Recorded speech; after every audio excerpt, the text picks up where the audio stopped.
อันนี้มันเป็นโน้ตบุ๊กเนาะโน้ตบุ๊กที่ลูกค้าเอามาให้ติดตั้งโปรแกรมถือว่าโน้ตบุ๊กหน่วยนี้มันทางลูกค้าได้สั่งซื้อจากเว็บไซต์เนาะจากเว็บไซต์ชื่อดังเนาะเว็บหนึ่งแต่ว่าเวลาเอามาท่านก็มีโปรแกรมมีการติดตั้งโปรแกรมเรียบร้อยเนาะแต่ว่าเวลามาเปิดไซต์แล้วท่านเป็นบ่สามารถนำไซต์ได้เนาะบ่สามารถนำไซต์ได้บ่สามารถนำไซต์ได้เพราะว่ามันขึ้นแบบมันจะเป็นลักษณะของ Windows Error วันนี้เวลาทำมาเปิดเบิ่งเครื่องเปิดเบิ่งเครื่องนี่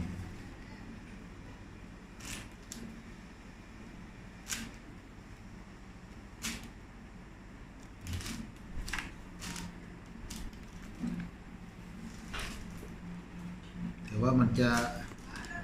บ่สามารถเข้า Windows ได้บ่สามารถเข้า Windows ได้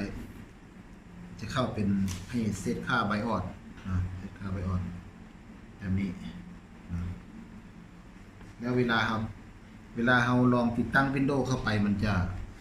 จะบอกว่าบ่เห็นฮาร์ดดิสก์จะบ่มีฮาร์ดดิสก์แต่ว่าโน้ตบุ๊กหน่วยนี้สังเกตโน้ตบุ๊กหน่วยนี้สังเกต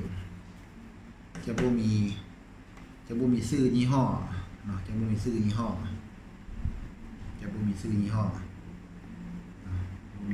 อทั้งนั้นอยู่ทางเทิงหรือว่าทางกล้องก็บ่มี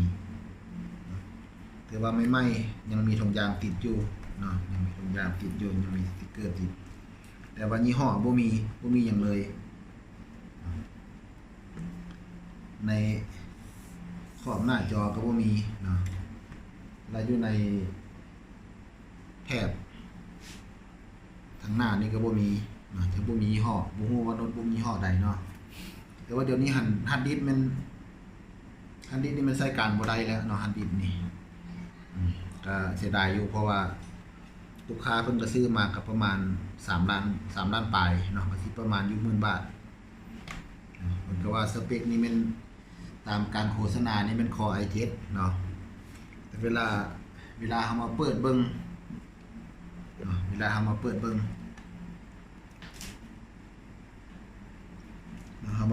นี่ CPU นี่มีแต่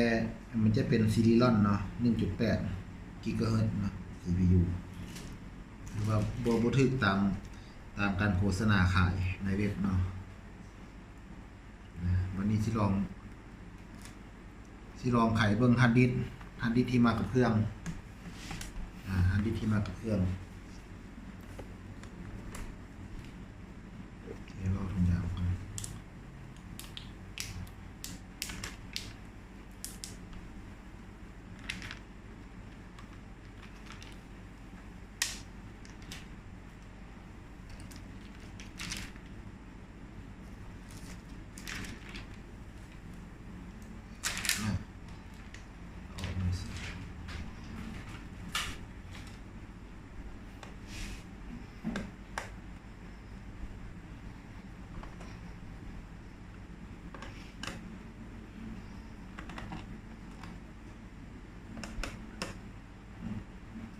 ตัวนี้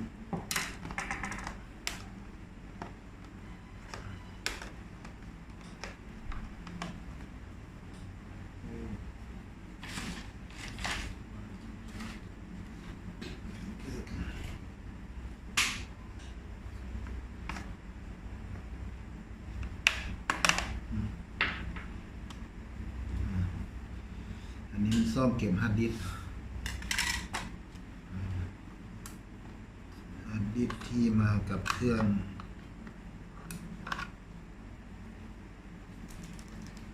128 กิกเป็น solid state ได้นะเป็น SSD นะแต่ว่าใช้การบ่ได้จะได้เปลี่ยนเอาตัวใหม่ใส่แต่ว่าฮาร์ดดิสก์นี่รู้สึกว่าจะ ยังมีหอยเนาะยังมีหอยสีหลายๆได้เนาะอาจจะบ่ไหม้ปานใดละฮาร์ดดิสก์นี่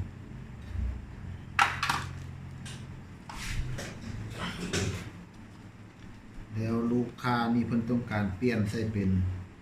SSD 480 กิกเนาะอันนี้เป็นยี่ห้อของ Kingston 480 กิกะไบต์ใส่ง่ายๆมาใส่เลย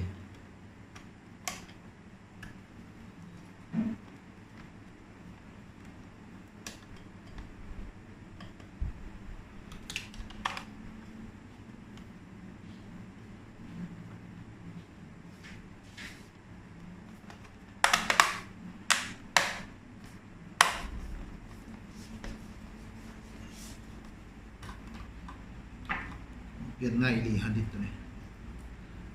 2 น็อตจบเลย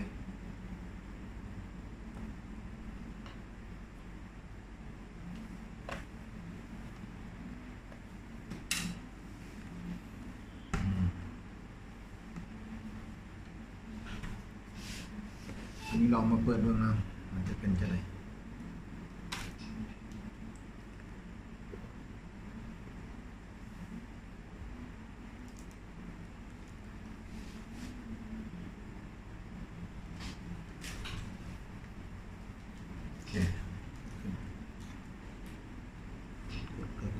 กดก็ยังยากเลยกดเลย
ลองลงวินโดว์ไป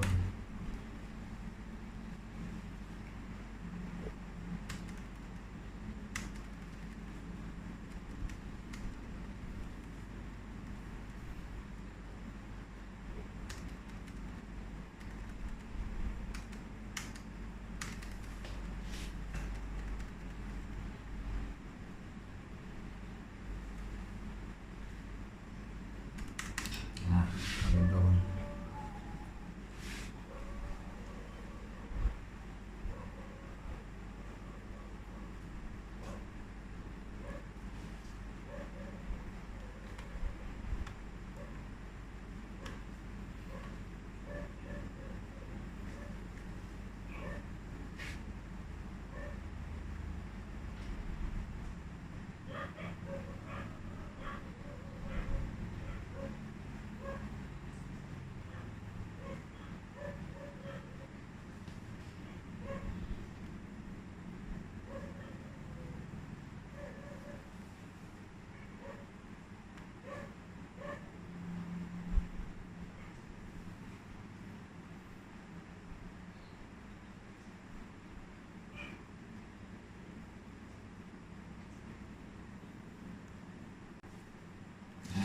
นั่นแหละเนาะเห็นฮาร์ดดิสก์เข้ามาแล้ว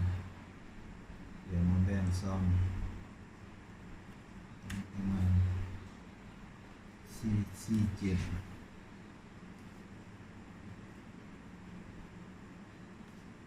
250เอา150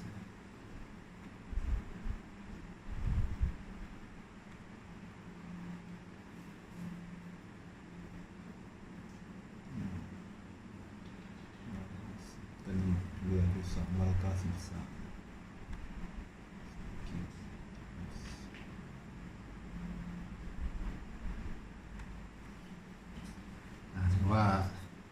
เปลี่ยนฮาร์ดดิสก์เรียบร้อยเนาะได้เปลี่ยนฮาร์ดดิสก์แล้วเปลี่ยนเป็น SSD เนาะเรียบร้อยแล้ว480กิกหรือว่าอยู่ในขั้นตอนการติดตั้ง Windows ถือว่าคอมรุ่นนี้ก็คอมหน่วยนี้ก็บ่ฮู้ว่ามันยี่ห้อหยังเนาะตัวนี้ เพราะว่าในหน่วยนี้บ่ได้ระบุหยังเลยนะบ่ได้ระบุหยังเลยทางลูกค้าเพิ่นซื้อมาก็มันบ่ได้ใช้พอดีว่าฮาร์ดดิสก์นี่มันใช้การบ่ได้ก่อนฮาร์ดดิสก์ใช้การบ่ได้ก่อนฮาร์ดดิสก์นี่ก็มีแต่128นะแต่128กิกะไบต์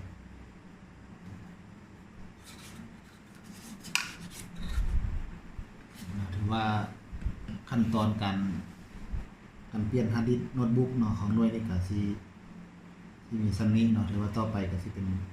ขั้นตอนการติดตั้ง Windows นะถือว่า Windows ที่เฮาติดตั้งนี่เป็น Windows 10 Pro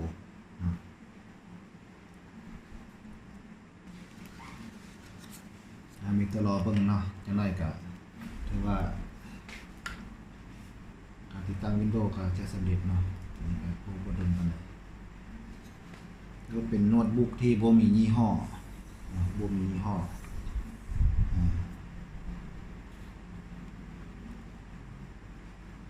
แล้วก็รู้สึกว่าสีอ่อนๆเนาะตัวเงินตัวเครื่องนี่ตัวบอดี้สีอ่อนๆบ่ได้แข็งแรงปานใดว่าลูกค้าเพิ่นก็ว่าได้สั่งซื้อจากเว็บไซต์ชื่อดังเนาะสั่งซื้อจากเว็บไซต์ชื่อดังราคาก็ประมาณ3ล้านปลายที่อยู่ในประมาณ10,000 บาทเนาะราคาประมาณ 10,000 บาท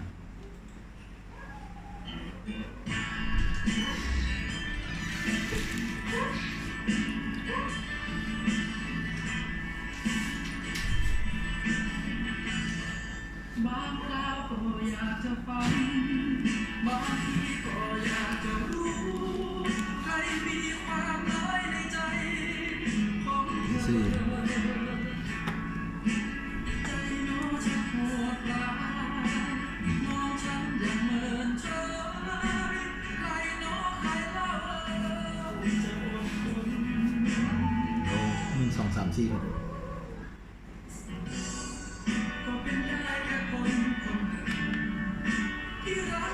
เต็มคอนเฟิร์มนะเพื่อน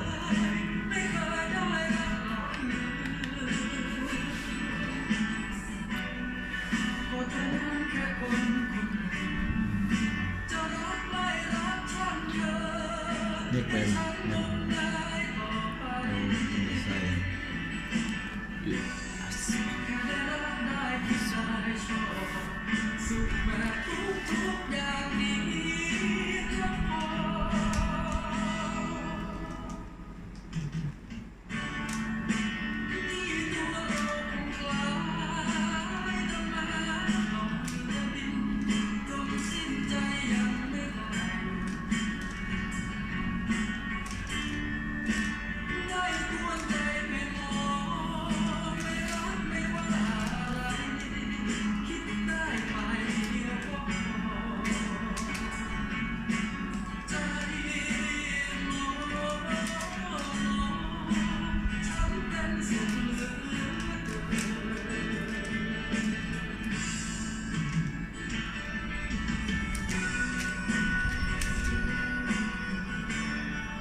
ขี้เกียจเหนียวบ้าง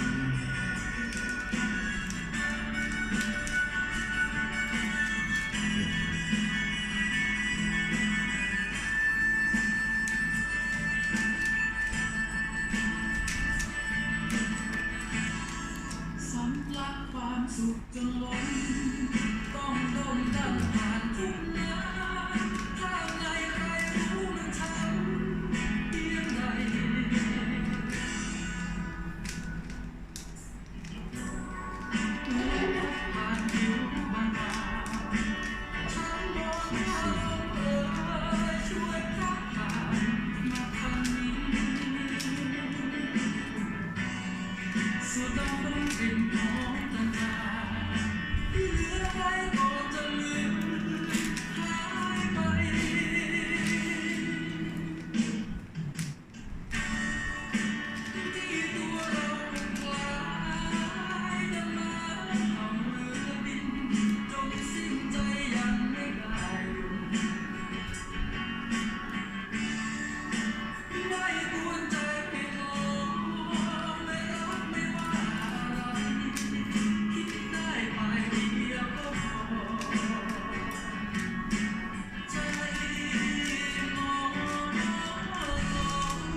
เขียน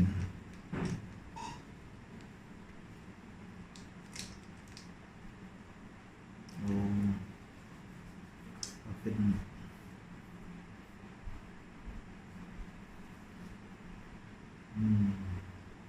1 2 2อะไร2เทื่อกดแท็บนึงโอเค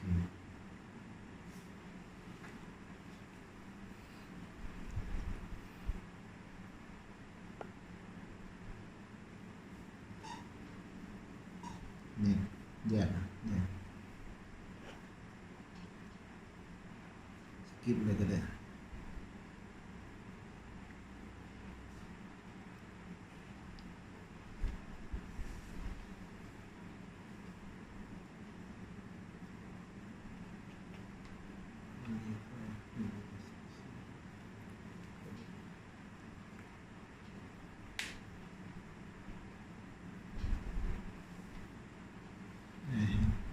โอเค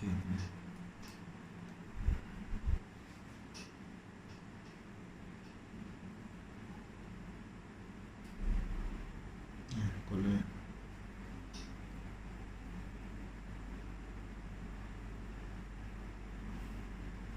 นี่จบคือว่าทำขั้นตอนเปลี่ยนฮาร์ดดิสก์แล้วก็ตั้ง Windows เป็น Windows 10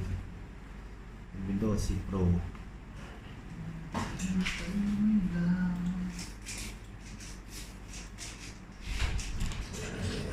ถือว่าสำเร็จโอเคละถือว่าเอาเปลี่ยนฮาร์ดดิสก์แล้วก็ลง Windows เนาะเป็น Windows 10 Pro ถือว่าผ่านลองคาเซ็ตดูก่อน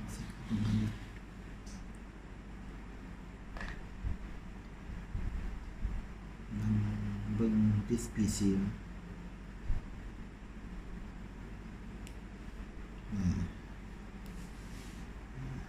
แต่ว่ายังซ่อมดีนะครับมันไปขี่เองถือว่ามาฮอดนี้ก็ถือว่าขั้นตอนเปลี่ยนฮาร์ดดิสก์เนาะแต่ว่าเปลี่ยนเป็น SSD นะครับเป็น SSD ใส่แล้วก็ติดตั้ง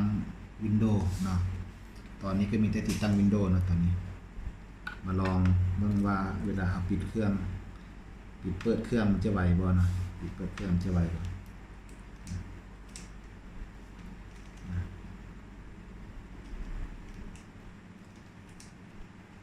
คือว่าถ้าว่าเราใส่เป็น SSD นี่เวลาเราเปิดเครื่องเวลาเรานำใส่นี่มันจะไวกว่าเราใส่เป็นฮาร์ดดิสก์รุ่นเก่านะฮาร์ดดิสก์รุ่นเก่าที่ว่าเป็น SSD เนาะเป็นฮาร์ดดิสก์ได้ตัวนี้เป็น solid เนาะลองเปิดลอง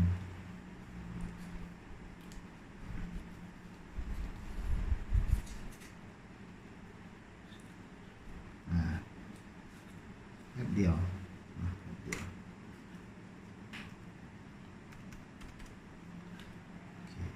แป๊บเดียวเนาะถือว่าสำเร็จ